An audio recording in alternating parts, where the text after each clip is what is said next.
రాజా సింగ్ అంటే ఫ్లవర్ కాదు, wild fire. BJP అధ్యక్ష పదవికి నామినేషన్ ఇద్దామని వస్తే అవమానిస్తారా? నా వెంట వచ్చిన వాళ్ళని బెదిరిస్తారా? నేను అలిగాను పో. నాకు కోపం వచ్చింది. బీజేపీతో ఇక కటిఫ్ అనేశారు రాజా సింగ్. కిషన్ భయ్యా, ఇదిగో నా రాజీనామా లేఖ, తీసుకుని ఆమోదించండి.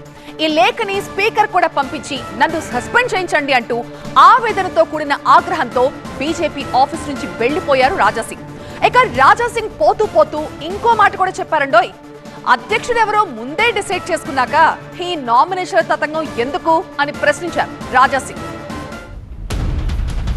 బీజేపీలో కాంట్రవర్సీలకు care of address Raja Singh. మొన్నటిదాకా పార్టీలో పాత ఇనుప సామానుందని, దాన్ని బయటపడేస్తేనే పార్టీకి ఫ్యూచర్ ఉంటుందని తీవ్ర విమర్శలు చేశారు రాజా సింగ్.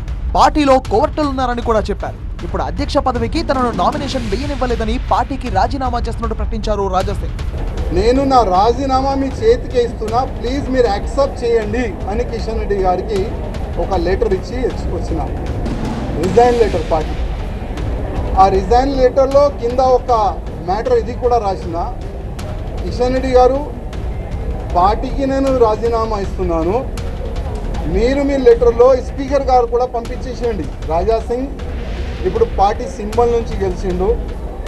రాజా సింగ్ ఇప్పుడు బీజేపీ ఎమ్మెల్యే కాదు, ఆయనకి సస్పెండ్ చేయనని స్పీకర్ కూడా ఒక లెటర్ రాసిస్తే నేను దానికి సపోర్ట్ చేస్తాను. ఎందుకంటే పార్టీ సింబల్తోని గెలిచిన తర్వాత, పార్టీకి రిజైన్ ఇచ్చిన తర్వాత పార్టీలో అంటే పార్టీ బీజేపీ ఎమ్మెల్యే ఉండకూడదు కదా. అంతకుముందు బీజేపీలో రాష్ట్ర అధ్యక్ష ఎన్నిక ప్రజాస్వామ్యబద్ధంగా జరుగుతుందని, పార్టీలో ఎవరైనా నామినేషన్లు వేయవచ్చన్నారు కేంద్ర మంత్రి బండి సంజయ్. Bharatiya Janata party ప్రజాస్వామ్యబద్ధమైన party. ఒకటే నామినేషన్ వేయాలి, రెండే నామినేషన్ చెప్పారు. నామినేషన్ ఓపెన్గా ఉన్నాయి, నామినేషన్ ఎవరైనా వేసుకోవచ్చు. మరి అధిష్టానము అన్ని ఆలోచించి నిర్ణయించుకుంటామని దానికి కట్టుబడి ఉండాల్సిన బాధ్యత కమిట్మెంట్తో పనిచేసే ప్రతి భారతీయ జనతా పార్టీ కార్యకర్తకు ఉంటుంది. మరోవైపు తన నామినేషన్ పత్రాలపై సంతకం చేయడానికి వచ్చిన వారిని బెదిరించారని, తనను నామినేషన్ వేయకుండా చేశారని రాజా సింగ్ ఆగ్రహం వ్యక్తం చేశారు. నామినేషన్ వేయనికి నేను వచ్చినాను. ఈ ఫామ్లో 10 మెంబర్స్ కౌన్సిలింగ్ మెంబర్ సైన్ కావాలి.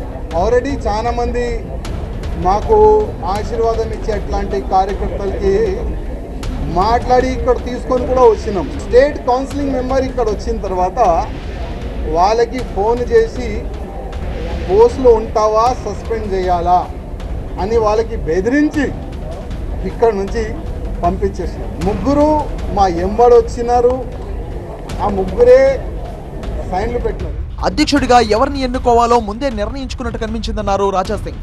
కానీ ఆల్రెడీ డిసైడెడ్ ఎవరికి ప్రెజెంట్ చేయాలి, ఎట్లా చేయాలి అని ఆల్రెడీ వాళ్ళు డిసైడ్ చేసుకొని పైన కూర్చున్నారు. రాజా సింగ్ ను కూల్ చేసేందుకు ప్రయత్నించారు కేంద్ర మంత్రి బండి సంజయ్. రాజా సింగ్ ను కాసేపు బుజ్జగించారు. అయితే తాను హట్ అయ్యానని, తన నిర్ణయంలో మార్పు లేదన్నారు రాజా సింగ్.